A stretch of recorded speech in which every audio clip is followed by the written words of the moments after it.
On a bright weekday morning, sunlight poured through the tall glass windows of the city's busiest bank, making everything inside shine with a polished, almost unreal glow. Employees hurried from one counter to another, customers waited in well-pressed suits, the air felt smooth and neat, until the doors slid open and a small boy stepped in, breaking the rhythm of the place like a sudden quietness cutting through noise. His clothes were torn and smudged with dust, his hair messy as if he had slept on cold concrete, and his cheeks carried old streaks of dried dirt. People stared, some with curiosity, some with pity, some with silent judgment. He held a small crumpled paper in his hand, gripping it tightly as though it was his only possession in the world. His eyes searched the room, wide and frightened, but also determined, like someone holding onto the last piece of hope they had left. If you believe in kindness, second chances, and humanity, please like, comment, share, and subscribe to Kindness Thread before the story continues. Your support helps us spread more emotional stories that inspire hearts. The boy slowly walked toward the counter where a well-dressed millionaire sat reviewing documents. The man was known for his success, his confidence, and his sharp tongue.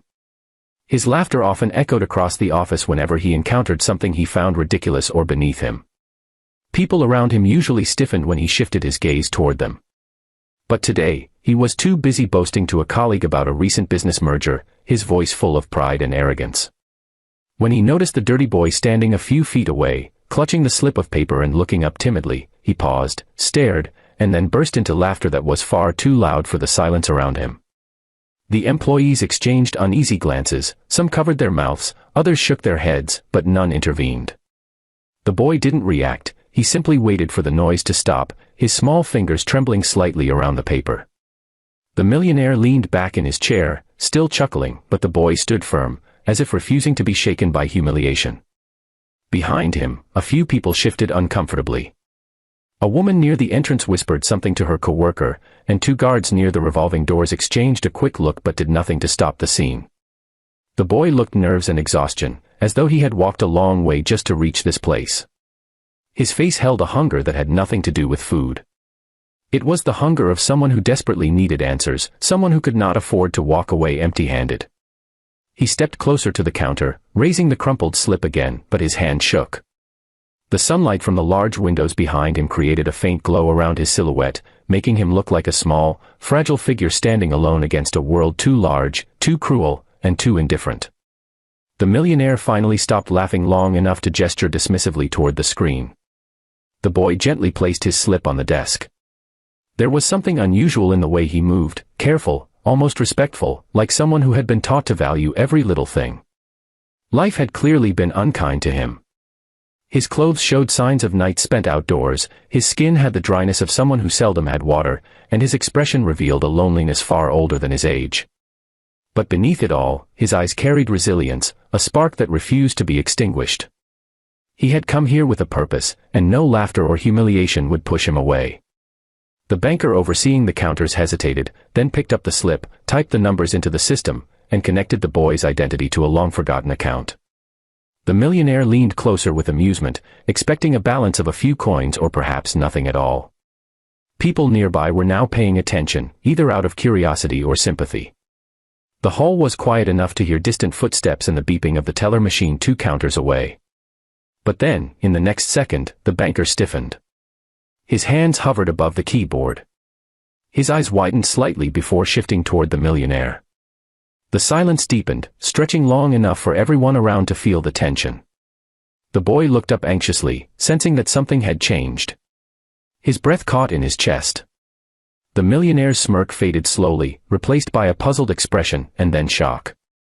The numbers on the screen didn't belong in a dusty, forgotten account. They were enormous, life-changing, unbelievable, staggering.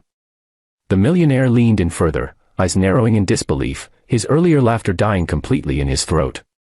The banker checked again, verifying every digit. It was real. The boy standing in ragged clothes had a balance larger than most of the people in the room would ever see in their lifetime.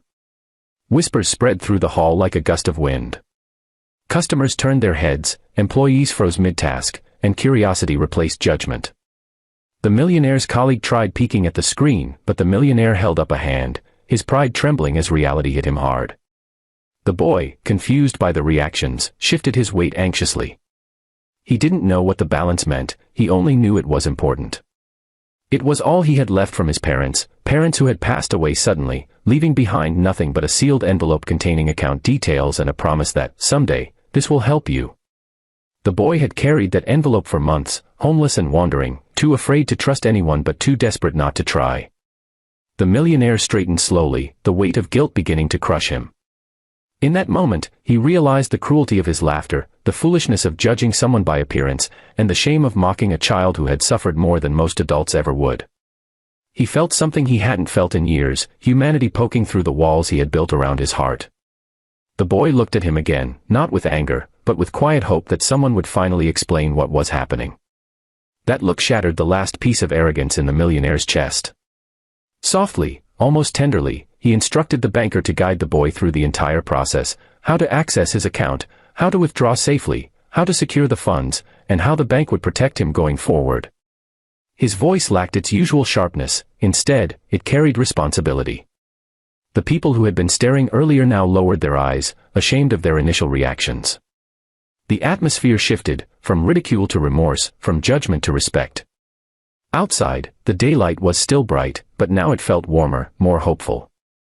The millionaire stepped out with the boy, promising to arrange safe shelter, guardianship support, and proper education. For the first time in a long time, he felt like wealth had a purpose greater than luxury. It had the power to restore dignity, to rewrite someone's destiny, to correct the wrongs of indifference. And for the first time, the boy felt like the world had not given up on him. If this story touched your heart even a little, please like, comment, share, and subscribe to Kindness Thread. Your support helps us keep creating stories that spread compassion. Before you go, please comment, kindness still exists.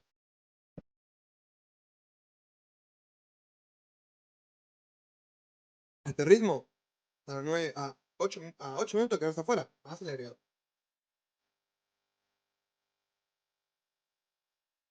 Un golazo. Inatajable. Pero bueno, ¿ustedes cómo están? ¿Qué andan? ¿Qué están haciendo? ¿Cómo se sienten? El jueves es un muy buen día. Me gustan los jueves a mí. Ya entré un poquito en calor. Me gusta cómo me queda el buzo. Cuando estoy fachero, estoy lindo. Me afeité. Tengo la pizza.